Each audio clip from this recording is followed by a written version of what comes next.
Living Cultures, Monday night at 10.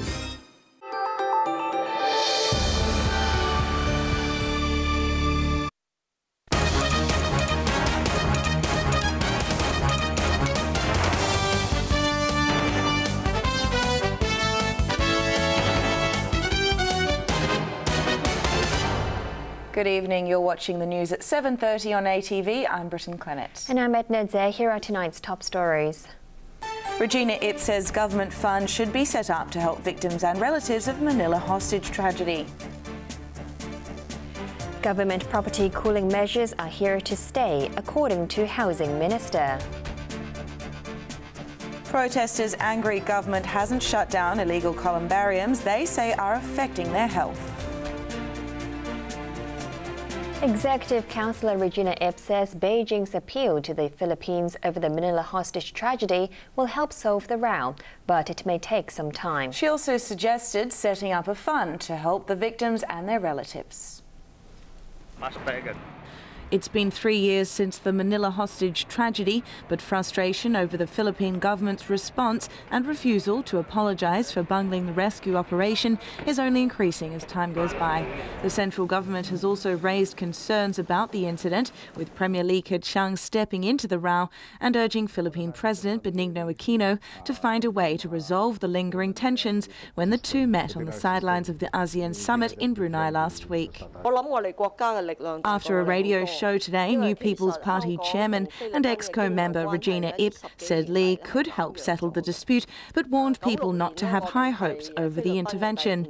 Ip added that the central and SAR governments should be given time and space to deal with the issue, but said it won't be easy getting an apology from Manila.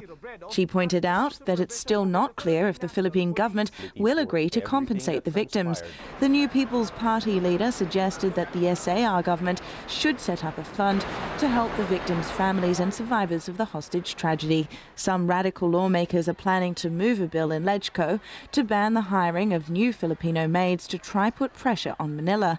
But Ip said Filipinos account for half of the domestic workers in the city and questioned the impact such a move may have on Hong Kong's economy and families.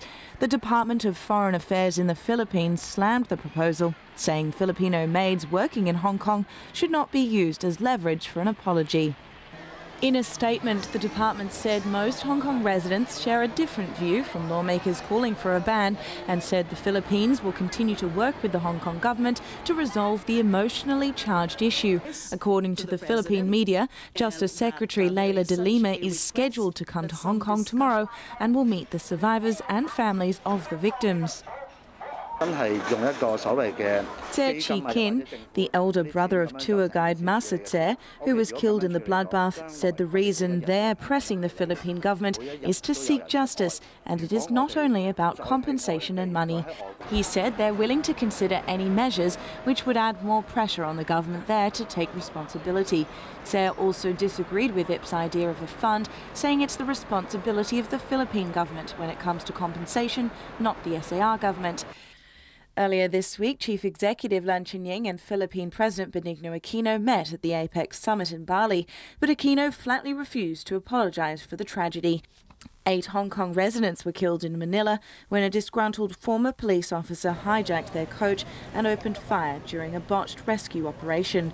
Aquino claimed neither his country nor his administration should be blamed for the actions of a lone gunman or for the bungled police response. But after meeting Leung, Aquino agreed to hold official talks on the tragedy. Government measures aimed at cooling down the property market and curbing speculation are here to stay, according to the Housing Minister. Anthony Cheung also dismissed calls to grant exemptions or draw up a sunset clause, saying it would send the wrong message to the public. Raymond Young reports. Recently, developers have been offering discounts on properties to attract buyers, a way to counterattack the government's controversial property cooling measures. Housing Secretary Anthony Cheung refused to comment on the developers' tactics today, but remained defiant, insisting the measures are needed and the government has no plans to lift them yet. Zheng said the property market remains very sensitive to price adjustments, and lifting or watering down the measures might lead people into thinking that the housing bubble risk has diminished. While Zheng said he understands homebuyers' concerns, he insisted his primary goal is to stabilize the market. For months, estate agents and investors alike have been crying foul over the government's controversial measures to cool the property market. Since October 2012, a 15% buyer's stamp duty and special stamp duty have been imposed on the resale of flats within 3 years. With no signs of cooling down, a third measure was introduced in February to tame the market, a double stamp duty on residential and commercial property for all buyers except Hong Kong residents who don't already own a flat. While the measures are still pending lawmakers' approval in LegCo, they have already irked many agents who claim transaction volume has shrunk by as much as 70% since they came into effect, thus driving many of them out of business since they rely heavily on commission. But the housing chief has softened its stance when asked how the administration will respond to amendments lodged by legislators over the stamp duty bill currently being scrutinized in LegCo. Zheng said the government is willing to accommodate suggestions, provided that the bill gets passed quickly, adding he's hopeful it will be approved by the end of the year. But he listed 3 conditions. It must not create any loopholes, the strength of the measures won't be compromised, and won't send the wrong message to the market. He also flatly rejected calls to introduce a sunset clause, saying there are no grounds for the government to do so, and he cannot foresee a date when the measures will become obsolete. While Zheng doesn't want to see any restrictions which will hinder the government's flexibility to react to market changes, lawmakers aren't giving up just yet, with some calling for exemptions for companies owned by Hong Kong residents. They're expected to press on with their demands when the Bills Committee meets again on Tuesday. Raymond Yang, ATV News. 2 separate protests were held outside illegal columbariums in Chinmen and Tai Po this morning. The protesters accused the government of failing to tackle the problem, which they say is endangering the lives of nearby residents.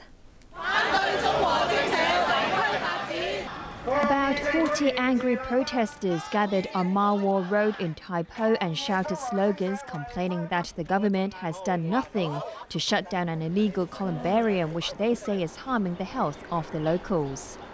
I'm highly disappointed with the government. I don't know what the heck he's doing, what they're doing. It's pollution.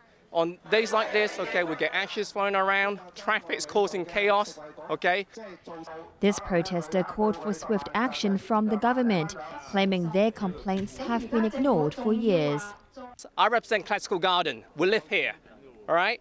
And I don't know, for the last 10 years plus, the government has done nothing. They didn't listen to us, they didn't hear about us. I called in about 10, 20 times. Different department, and they say different things. They said it's not their concern. They cannot do anything about it. They tied black ribbons outside the columbarium and dispersed peacefully. A similar protest was held outside Gate-Lock Monastery in Tu Mun. This is one of several columbariums declared illegal by the government, and notices have been put up there demanding the owner close the site. But the owner of the columbarium has ignored the warnings, as it appears to be business as usual. This has infuriated the locals, who accuse the Lands Department of failing to do its job and tackle the problem. Minor scuffles broke out between columbarium staff and protesters who wanted to march into the complex. The protesters then tied black ribbons to show their dismay at the gate. Civic Party lawmaker Kwok Ka-ki, who represents the residents, criticized the government for dragging its feet tackling the problem, since it's been more than 6 years since the columbarium was declared illegal. Kwok urged the government to act quick to stop more people falling victim and buying illegal urns. Overseas, lawmakers in the U.S. Senate have taken over negotiations to end the federal government shutdown and reach a deal to raise the debt ceiling. But time is running out, with just 4 days to go before a deadline forces the U.S. to default on its debts. Arthur Akiola has more. With Washington trying to get some 800,000 government staff back to work and raise the U.S. debt limit, Senate leaders met to try to end the standoff between Republicans and Democrats. After talks broke down in the House of Representatives, the Senate took over, with Majority Leader Democrat Harry Reid meeting Republican Leader Mitch McConnell. The Republicans' attempts to defund U.S. President Barack Obama's signature health plan led to the shutdown on the 1st of this month. This raised fears that the bickering won't stop by Thursday, the deadline to raise the debt ceiling, or the U.S. will default on its debts for the first time in history. Reid was optimistic about the talks, but said nothing had been decided. The conversations were extremely cordial, but very preliminary, of course. Nothing conclusive. But I hope that our talking is some solace to the American people and to the world. This hasn't happened until now.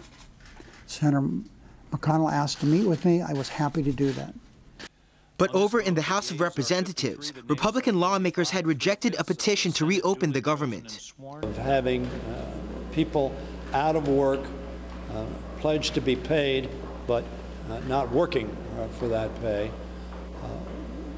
Again, the Republicans have refused to put on the floor legislation to open the people's government. Following the meeting, the Democrats met Obama at the White House to discuss a new strategy.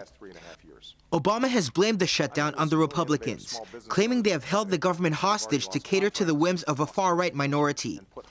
The International Monetary Fund warned that global recovery was dependent on lawmakers reaching an agreement by Thursday. Private investment hinges on confidence, and if we don't get clear resolution on the U.S. fiscal deficit and the debt issue, it's going to be hard to see how that confidence is going to come back anywhere. So it's a critical issue for all of us.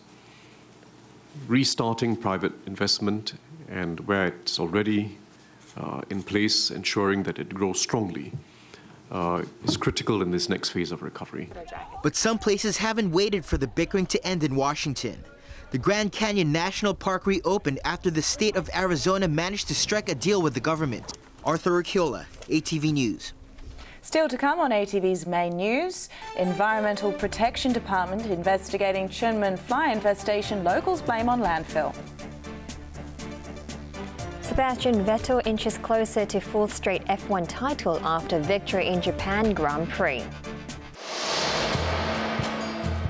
Relying on junk. Is it possible to convert an abandoned factory base into a comfortable and high-end loft? 7 people take on the challenge. They have to find junk, figure out how to build it, and learn to cooperate. Is it a mission impossible? Documentary World. Junk Raiders. Tonight at 9.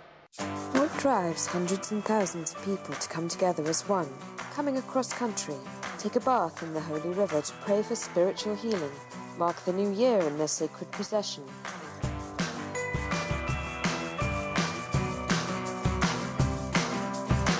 Behind the fascinating gathering, there is a spiritual world only belonging to these believers. Documentary World, 1 in a million. Tuesday night at 9.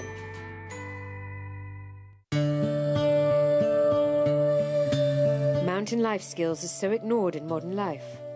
How can these precious skills be conveyed to the next generation? With great curiosity, Japanese high school students have gone up to the mountains. What they have learned is more than skills. Documentary World. Listen to the mountain sages